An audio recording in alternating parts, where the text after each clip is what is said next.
Þá það þrjár hugmyndir sem við ætlum að tala í þessum tíma.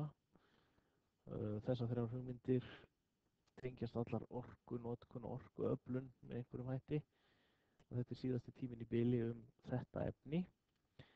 Það sem við byrjum á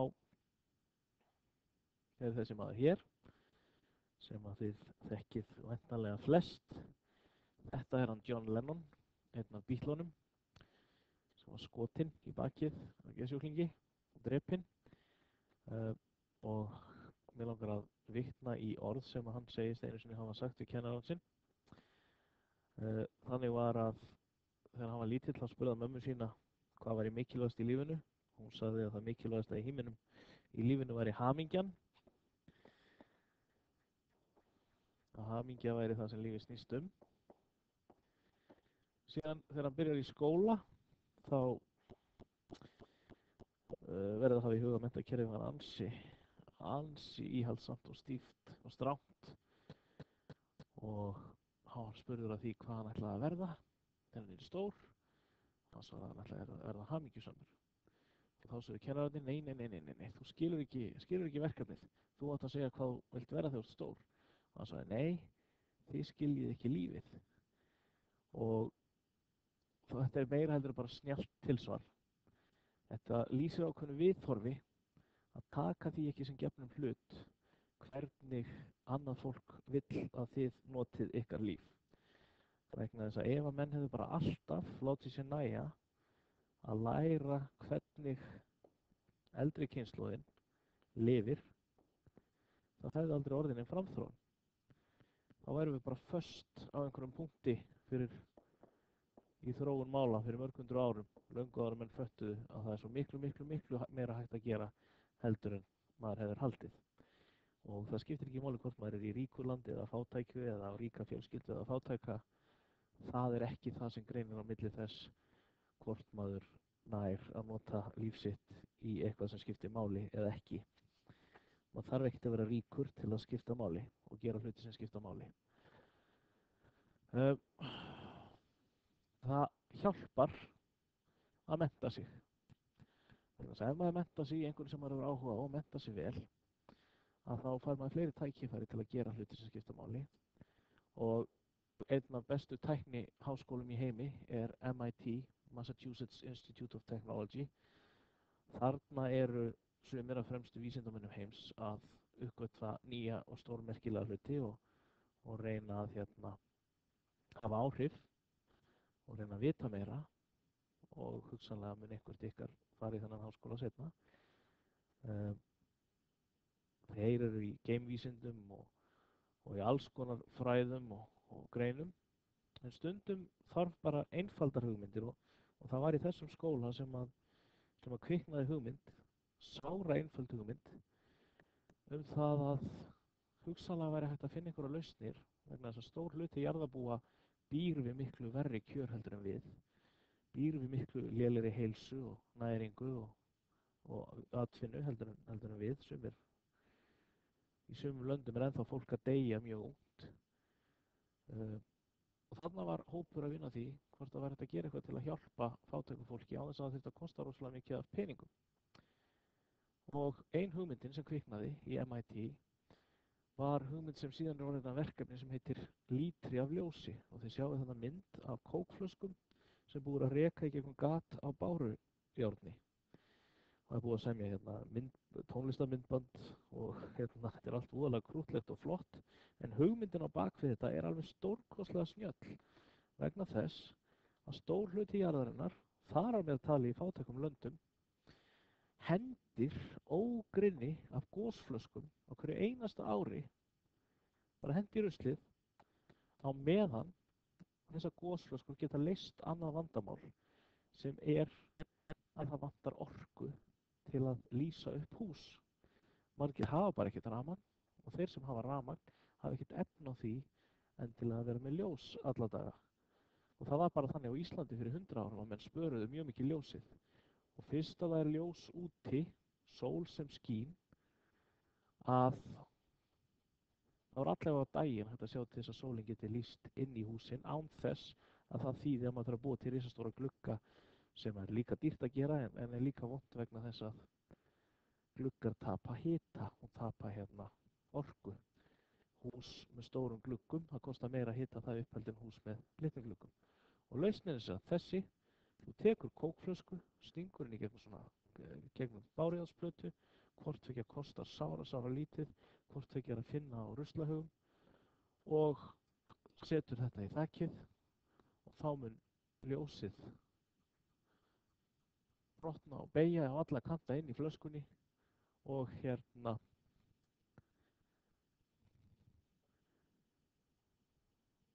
og til verður bara nokkuð sterk ljósapera eins og sést þarna á myndinni. Einföld hugmynd og er núna í gangi út allan heim til að reyna að spara heiminum orku vegna þess að það hefði verið alveg pottþétt, ég meina það eru mörg 100 milljón heimili sem gætu notað það í löndum þar sem er kannski frekar mikil birta en lítið rafmagn. Allt rafmagnið sem hefði verið notað til að lýsa upp þessi heimili, það hefði komið úr meira og minna allt úr jarðefnaeldsneyti og þar af leiðandi valdi mengun, CO2 mengun. Þetta var fyrsta hugmyndin. Önnur hugmyndin fæddist í Malaví sem er mjótt og langt land í Afríku. Hér, þið sjáu það sem græna línu á kortinu, að í þessu landi fæddist ungur drengur sem var alinn upp í gríðarlegri fátækt, alveg ofboðslegri fátækt. Svo mikilli fátækt að foreldrar hans höfðu ekki efni á að hafa hann í skóla, að hann þurfti að hætta í skóla. Og ég ætla að sýna ykkur munin á Íslandi og Malaví.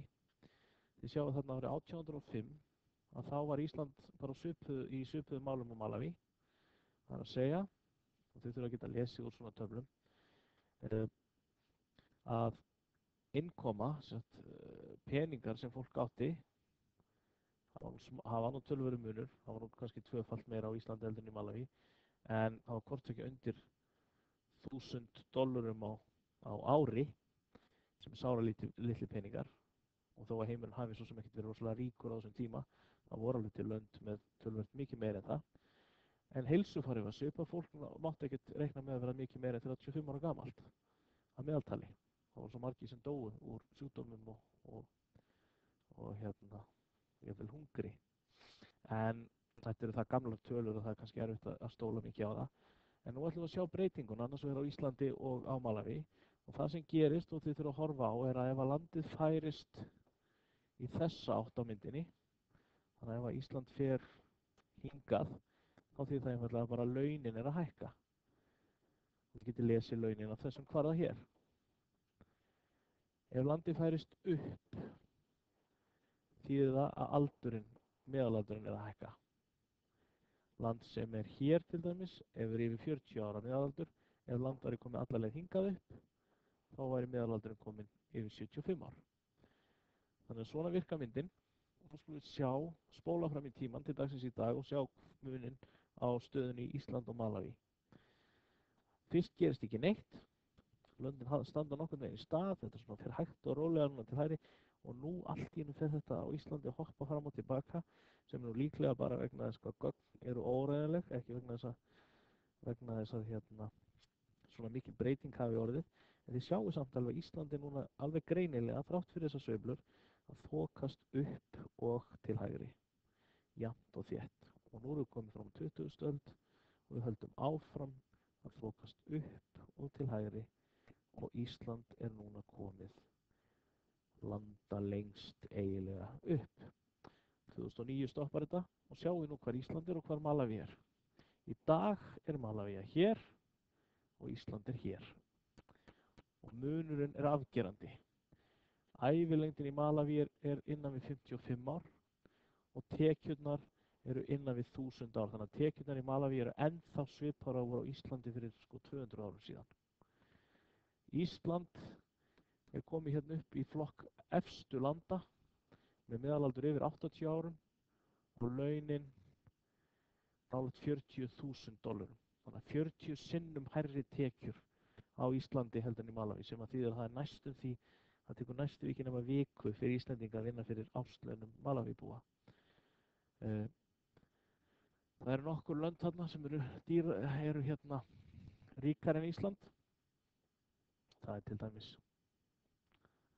Katar sem er olíuríki sem er með $74.000 meðaltekjur og svo er þarna Luxemburg, fjármálaveldi, en þetta er ekki mörg lönd. Ísland þrátt fyrir kreppu og þrátt fyrir það að okkur finnist við hafa það óttalega skítt, að þá er Ísland samt eitt af allra ríkustu löndum heims og við höfum verið að verða ríkari og ríkari og ríkari með árunum. En þið sjáið samt að það svona er að hægja á þessu. Kína er hér, risastóra landið. Þið sjáu að meðalævin á Kína er orðin ansi löng og fólk þar er orðið nokkuð ríkt, en það er samt fullt af löndum hér sem er ennþá gríðarlega fátæk og menn lifa þar stutt og þið sjáu að þau eru flest blá og ef þið lítið á litlu heimsmyndin þarna við hliðina þá sjáu þið að það þýðir að þetta eru ríki í Afríku fyrir sunnan Sahara-eyðimörkina. Löndin fyrir norðan Sahara-eyðimörkina, þessi grænu, þau eru hérna út um allt og þau eru bara frekar rík. Og það er nú aðalega vegna þess að það er olía. Þannig að sá hluti heimsins sem hefur það verst er Afríka.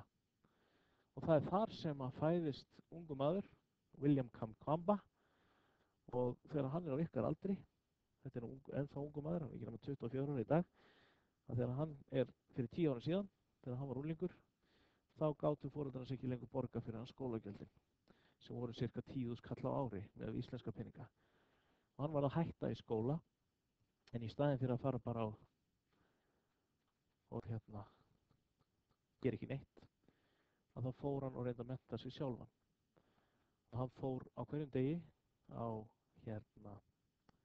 bókasafnið í þorpinu og las bækur til að reyna að mennta sig. Og ein af bókunum sem hann las var bók hvernig hægt var að nota orku, eða framleiða orku. Og sú bók hét Using Energy. Og hann sá í þeirri bók mynd af vindmyllum. Og ég held að ég hafi sett mynd af þessari bók á náttúrufræðisíðuna. Þarna er bókin, þetta er William, hérna. Hér er bókin, þetta er bara svona eins og venjuleg kennslubók á unglingastigi. Og það er þetta mynd af vindmyllum og hann las í bókina og hann uppgötvaði það var tvennt sem hægt var að gera með vindmyllum sem hann hafði ekki haft hugmyndum fram á því, að það var bæði hægt að framleiða ljós og dæla vatni með þeim. Og þegar hann hugsaði út í það, hann bjó í þorpi þar sem ekkert rafmagn var, þannig að fólk þurfti bara að fara að sofa þegar sólin settist. Það hafði engin tök til að búa til mikið ljós, kannski kerti, þau eru dýr. Og konurnar í þorpinu eyddu miklum tíma á hverjum einasta degi í að labba og sækja vatn og koma með vatn í þorpið, eða bera vatn og bændurnir, kallarnir, þurftu að setja vatn á plönturnar sem þau eitthvað að borða. Að þegar hann sá að það átti að vera hægt að gera hvort tveggja með vindmyllum, að þá ákvað hann að reyna. Og hann tók sig til og reyndi að smíða sinni eigin vindmyllu. Það sem hann þurfti var náttúrulega bæði grindin sem vindmyllanir gerðu úr og spaðarnir og svo rafmagnstótið innan í vindmyllunni. Og hann fór bara á ruslahaugana og leitaði allt, þar til hann fann. Það var ekkert rosalega mikið mál með stólpana, hann sótti bara gúmmítré og ætlaði að byggja það úr því. Spaðana gerði hann úr svona plastskólprörum sem hann tók og skar í sundur og opnaði. Svo hitaði þau yfir eldi, hitaði rörin, þangað til þau voru næstum byrjað að bráðna, flatti úr þeim og létu kólna aftur flöt. Og svo gat hann klippt út úr þessu spaðana. Og hann setti spaðana á gamalt reiðhjól sem hann fann með keðju. Hann fann aftari hlutann af reiðhjóli og á hjólinu var þessi græja hér sem er á öllum hjólum sem hafa ljós.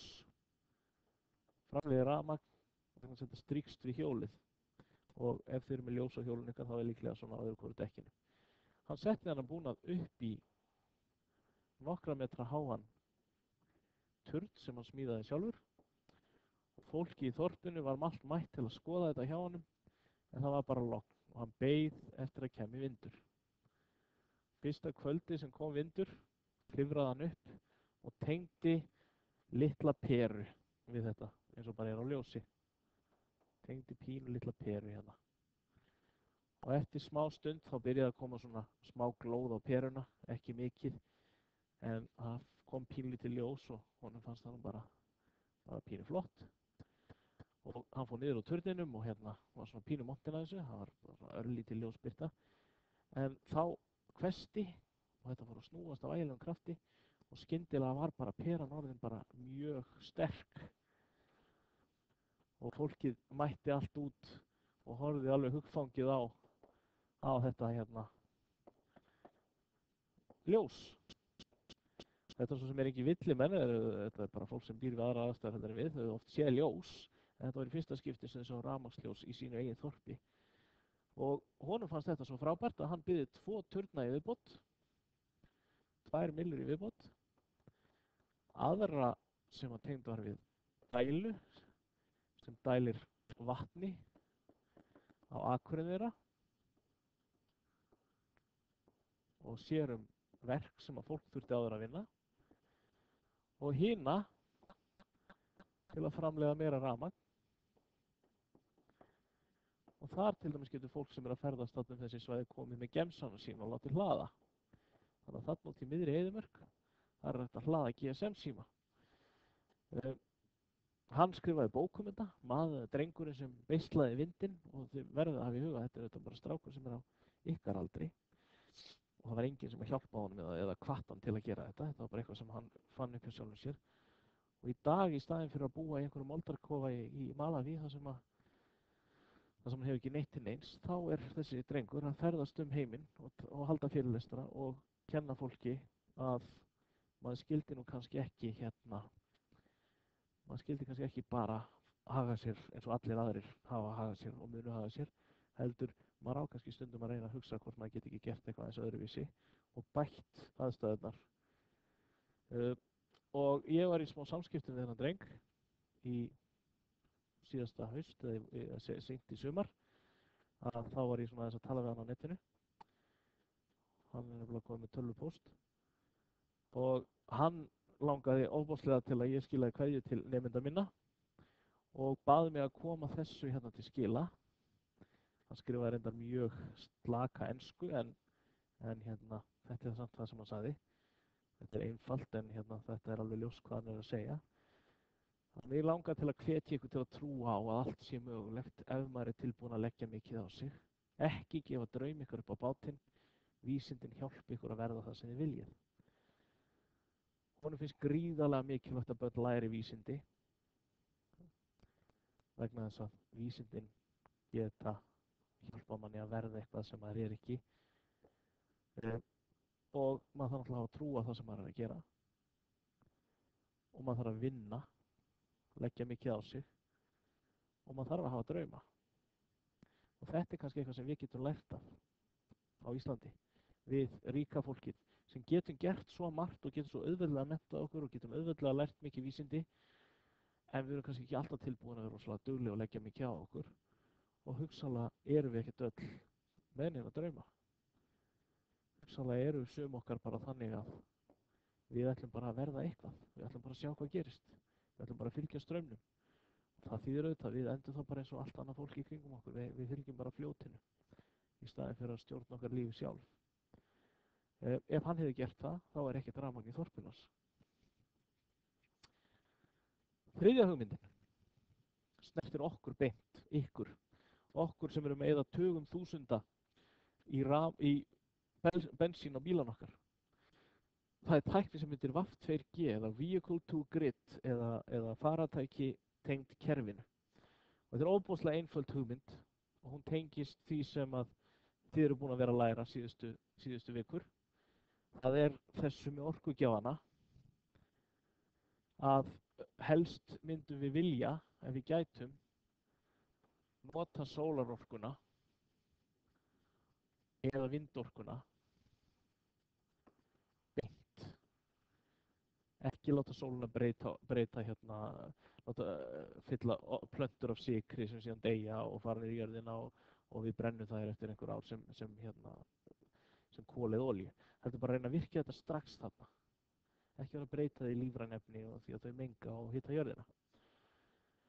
En gallinn við þetta er að vindur og sól er eitthvað sem kemur og fer. Við myndum gera hérna rit yfir þetta, þá er stundum mikið sólskinn og stundum er dimmt og þetta svona stundum er bara alveg myrkur. Þannig að við myndum aldrei geta framleitt mjög jafnt og þétt orku. Nákvæmlega sama gildir með vindinn. Stundum er bara alveg logn og stundum er rosalegt rok og svo kemur orkan. Og vandamálið er það að það er ekki alveg nógu mikið á góðum leiðum til að geyma orkuna sem að verður til þegar hún er til, af því að maður fær ekkert síðan orku þess á milli. Og eins og þið lærðum í síðasta tíma, að þá hefur svona lausnin verið sú, sem við erum að reyna að vinna núna, það er að breyta þessu til dæmis í vetni. Láta þessa orku bindast innan í vetni, breyta því í rafmagn og síðan í vetni. En gallinn við vetnið er að það tekur alltaf mikið pláss. Þannig að þegar við erum búin að taka alla þessu orku og geyma það einhvers staðar sem vetnisgas, þá er bara bölva maus að flytja þetta vetnisgas eða geyma það einhvers staðar. Það er lausn á þessu og hún tengist því að Ísland og flest lönd eru með mjög fínt kerfi til að flytja rafmagn. Það sem þið sjáu þessari mynd sem svona eins og litlar stjörnur sem snúast, þar er verið að búa til rafmagn, bara akkurat núna í þessu augnabliki, bara í þessum tölu orðum er verið að búa til rafmagn á þessum stöðum sem eru merktir svona. Þetta stoppaði þegar ég fór að teikna það, en ef ég hætti að teikna það sjáum við þetta fyrir að snúast aftur. Rauðu línurnar eru þær sem flytja grænu flytja mest megna rafmagni og þær fara flest í eða allar í álver. Álverið í Straumsvík, álverið í Hvalfirði og álverið fyrir austan í Reyðarfirði. Og græna, austast á landinu, græna virkjun, það er Kárahnjúkavirkjun. Síðan eru svona rauðar sem eru næst flytja næst mest rafmagn línunar og það eru virkjanir sem eru því tengdar og svo litlar virkjanir sem eru bláar og jafnvel gular. Þið sjáum bara eina gula línu þarna, hún fer frá Mývatni og upp að Húsavík, en það er önnur gul lína niður í Vestmannaeyjar. Og þetta kort er bara ástandið nákvæmlega svona. Núna er verið að flytja 1894 megavöttar rafmagni á Íslandi og þetta breytist og stundum þarf að gefa í inn á kerfið og láta virkja snúast hraðar og stundum þarf að hægja á þeim. Vegna þess að þetta fer allt eftir hvað þjóðin er að nota mikið af rafmagni. 1894 megavött núna. Málið er ef við myndum breyta dálítið af þessum virkjunum, þessum snúandi hlutum, breyta þeim í vindstöðvar og sólarorkustöðvar sem er ekkert í fyrirstöðu, það myndi bara snúast með vindinum í staðinn fyrir að snúast með vatni eins og það gerast núna. Að gallinn er ef við myndum setja þetta inn á kerfið í dag, þá þyrfti að nota þetta strax. Við myndum þurfa að láta það snúast, það verður til rafmagn og svo þyrftum við helst að láta einhvern í kerfinu taka þetta rafmagn strax. En það er bara ekkert víst að einhver þurfi það núna. Og þá í raun erum við bara að tapa orku vegna þess að þá förum við bara að fá minna inn á kerfið og það bara sóast vindur og sól. Ef við gætum nú bara geymt rafmagn einhvers staðar. Við getum hlaðið upp rafgeyma, en það er ekkert betra að gera það heldur en að bara breyta það í vetni. Það þarf að flytja rafgeymana til og það verður bara vesen. En það besta væri ef við getum geymt það einhvers staðar þar sem við getum sett það aftur inn á kerfið seinna. Og það er það sem hugmyndin VAF2G snýst um. Þetta er eitursnjallt. Það er einfaldlega, hér hef ég bara virkjun og sólarljós. Sólarljósið kemur til jarðarinnar. Þar læt ég það búa til rafmagn í einhverju húsi sem er þannig búið. Það verður til rafmagn og það er sent beint út á kerfið.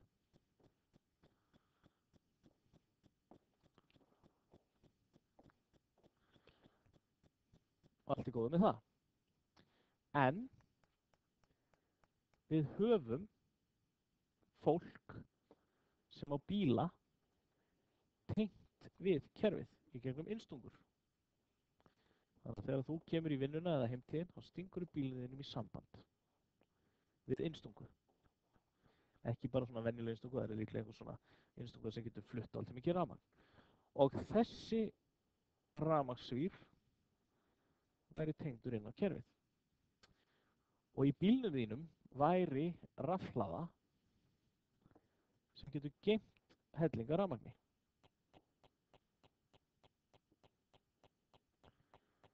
Og það sem gerist nú er eftirfarandi. Það sem gerist er að við búum til rafmagn þegar sólin skín.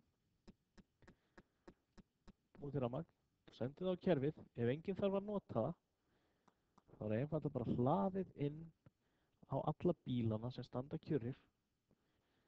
Og þeir eru bara þar og svo keyrir bílinn og hann notar kannski ekki nema brota af þessu rafmagni þangað til að honum er stungið næst í samband. En svo kemur að því að það þarf dálítið mikið meiri orku, menn það eru jól og það er allir að fara að steikja jólageisina í einu, að þá er einfaldlega sogað rafmagnið aftur út og sett inn á kerfið og inn í ofnan okkar í staðinn. Þannig að hver einasti fjölskyldubíll er orðinn að geymslu fyrir netið, landsnetið okkar. Þannig að við erum búin að tengja inn í þetta kerfi alla bílana okkar. Og bílarnir geyma orkuna. Þetta gæti þýtt vegna þess að orkufyrirtækið ætti strangt að tekið orkuna sem þú geymir á bílniðinum, hún fær að bara lána bílniðin. Þetta gæti hugsanlega þýtt það að venjulegt fólk fengi eitthvað borgað fyrir að nota orku sem er geymd inn og að lána bílinn sinn til að geyma orku. Þetta gæti líka þýtt að orkufyrirtækin gæti verið sniðug og einfaldlega bara keypt svona bíla og leigt þá eða lánað ókeypis eða ódýrt jafnvel ókeypis. Þannig að þetta geti gjörbreytt. En til að þetta sé virki fyrir samfélagið þá náttúrulega þurfa bílarnir að vera dálítið mikið í sambandi, en það er allt í lagi vegna þess að venjulegur bíll á Íslandi og í flestum löndum er 23 tíma af 24 kjörr. Menn keyra á honum í vinnuna á 10 mínútum korteri, aftur heim, fara kannski 1-2 sendiferðir þarna inn á milli og svo stendur bílinn kjörr restina af deginum. Og hvers vegna ekki að nýta bílinn þann tíma?